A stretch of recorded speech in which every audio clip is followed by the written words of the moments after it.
Hi friends, welcome to our channel. మన ఛానల్ని కొత్తగా చూస్తున్నట్లు అయితే మన ఛానల్ను సబ్స్క్రైబ్ చేసుకోండి.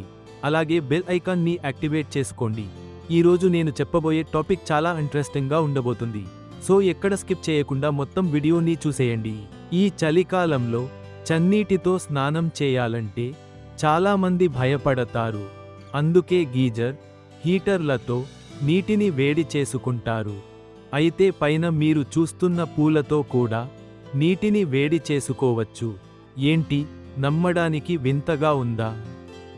కానీ ఇదే నిజం. వీటిని సోలార్ ప్యానెల్తో తయారు చేశారు. సూర్యకాంతి వీటిపై పడగానే పూల నుంచి వేడి ఉత్పన్నమవుతుంది. ఈ పూలు సూర్యకాంతిని గ్రహించి చాలా తక్కువ సమయంలోనే నీటిని వేడిగా మారుస్తాయి.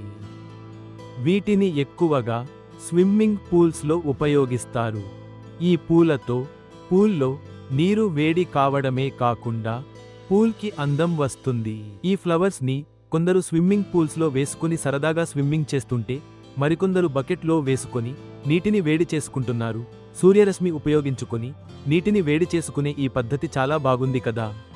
వీటి వలన ఎలాంటి అపాయం ఉండదని తయారీదారులు చెబుతున్నారు. కాబట్టి మీరు కూడా దీనిని ఉపయోగించవచ్చు. ఒకవేళ ఎవరైనా ఉపయోగించి ఉంటే మీ అనుభవాలను కామెంట్ రూపంలో తెలపండి. మన తరువాత వీడియో కోసం సబ్స్క్రైబ్ చేసుకోండి. అలాగే పక్కనే ఉన్న బెల్ ఐకాన్ని ఆన్ చేసుకోండి. This is Sagar signing off.